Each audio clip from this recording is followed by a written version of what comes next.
Welcome to Pass the Bubbly with Melina Thomas. Thanks so much for joining in, and let's take our first sip. This episode is called You Need to Eat. So I want to share a little bit of my story.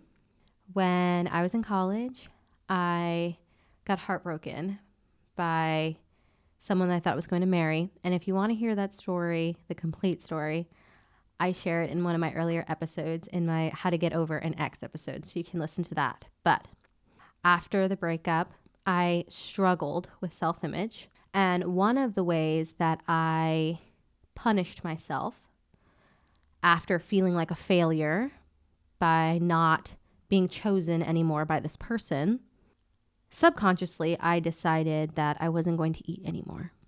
And it wasn't intentional, but I just didn't have an appetite. I really didn't. And weeks went into months. And it wasn't until I went out with a group of friends, and before I left, I asked my roommate at the time to take a picture of me. And I hadn't had my picture taken in a really long time. So she took a picture of me, and I looked at myself. And I looked at her and I said, "Am I really that small?" And she looked at me and she said, "Yeah."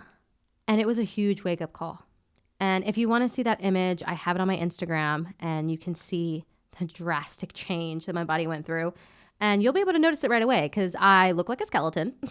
So if you're like, is that the picture? That's the picture. There's no other pictures, just that one. Once I saw that picture, I realized that I was punishing myself subconsciously. And I needed to take control of that. And I promised myself that I would never look like that again. And I would never let what another person thinks of me control how I treat my body. Because I had allowed a man that had no longer deemed me worthy to be in his life, which is his right. Like, not every person you get in a relationship with has to marry you. Like, you have to find your person. Like, you can't put all of that pressure on every single person. Like, you want to make smart choices, but sometimes it doesn't work out. So I put all of that pressure and connection on that relationship. And because it didn't work out, I felt that I was no longer worthy to be healthy. And that all of my value and worth was connected to my title as his girlfriend. That is so unhealthy. And that is so wrong. So I want to start off by saying, when I look at that picture of myself, I look sick. And none of the clothes that I bought fit me correctly. Everything I put on me felt so baggy. And even my super tight clothes, you could see my ribs coming through them. And I know the media pushes this, skinny, whatever. If you want to be healthy, like, being healthy is so important and vital as well. Like, you want to be healthy, you want to be fit, you want to be in shape. Do it. But do not starve yourself. And being skinny to the point where you are seeing bone is not healthy. And you are not meant to live that way. And you deserve to eat. You are worthy enough to eat. And regardless of the failures that you have gone through, regardless of the circumstances that you have gone through, regardless of what other people think of you, you deserve to eat. And I never want you to feel less than. And I never want food to be your kryptonite. Food is supposed to give you life. And when you are limiting life into your body, nothing good is going to come of it. So I want to read this verse. It's 1 Corinthians chapter 6, verses 19 and 20. And it says, "Do you not know that your bodies are temples of the Holy Spirit? Therefore, honor God with your body." A lot of times people think about treating their body like a temple by not being promiscuous and not taking drugs or drinking or, not harming yourself. But I would also think treating your body like a temple also means giving it the nutrition that it needs. And if you are limiting the nutrition that you need, you are harming your body and you're not treating it like a temple. I'll say this again. You are worthy to eat. So one of the things that helped me get out of that mindset was that picture and seeing what I had done to myself. And then I decided I was going to eat and I was going to stay consistent. And I had people in my life that helped me stay accountable. And it took quite a few months. It took about 6 months for me to completely get out of that mindset. And even now to this day, if things start going wrong in my life, if I don't control it, I will start to skip meals. Even before this podcast episode, I was running late. And in my mind, I was like, okay, I'll just skip dinner because I'm running late. And I stopped myself and I forced myself to eat a plate of food. And I got here 2 minutes late. 2 minutes late. I am worthy enough to eat. And I need to have dinner and lunch and breakfast. And because something goes wrong in my life doesn't mean that the first thing that goes out the door is my meal. And I need to constantly remind myself of that.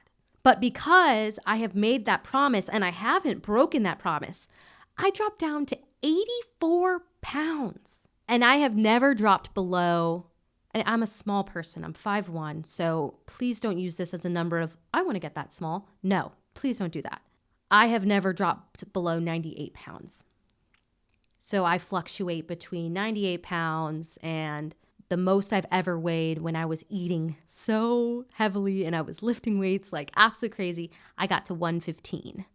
But that was a lot for me. That was a lot. My body wants to stay comfortably at like 104 pounds. So I have never gotten below 98 pounds, and that was a promise I made to myself, reminding myself that I can't punish myself with starving myself, because that's literally what I was doing. You're starving yourself, and you're limiting the nutrients that are coming into your body because things aren't going your way. You know when you were a kid and, you didn't like dinner, and so you went on a food strike? That's what you're doing, but as an adult.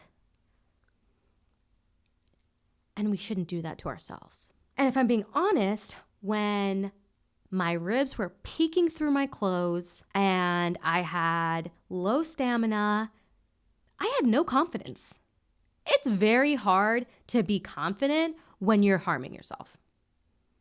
It's very hard to be confident and feel like you love yourself and everything's going your way and you're so happy and peppy and bubbly when you're in a negative mindset and when you're punishing yourself behind closed doors. And it went hand in hand with my mental health, because whether or not I realized that this was happening, it was 100% connected to how I viewed myself and how I was allowing my emotions to control my life. Because my emotions were going up and down and I was feeling heartbroken and not enough and all of these things were just piling on each other, I started to believe those things.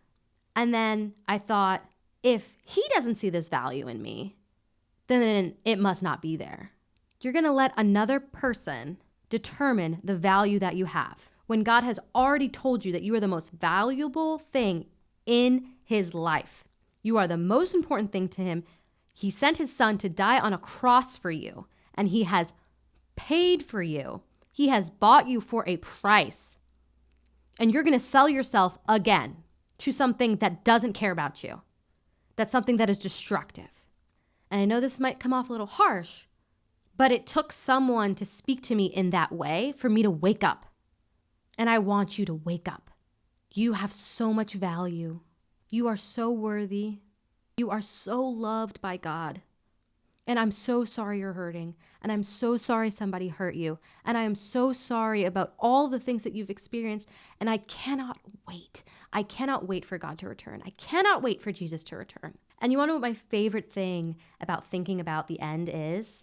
When I think about heaven, people talk about, oh, I can't wait to see all the fruit. I can't wait to see all the animals. And when I think about heaven, one of the things that I am so excited about, and when I think about the new heaven and the new earth and living in a world without sin, I think about every single moment that I am happy and joyful and full of peace and love. No one else is suffering. That's what I'm looking forward to. Knowing that there is not a moment of sadness anywhere else. And that this feeling of love and joy and peace is just universal. I cannot wait for that. And so I want you to believe that you deserve to eat. And if you ever need a pep talk or a moment of just reassurance or a Bible verse, DM me, message me. I'm here. But God is also here. And he can help you because he helped me. And he cares about you way more.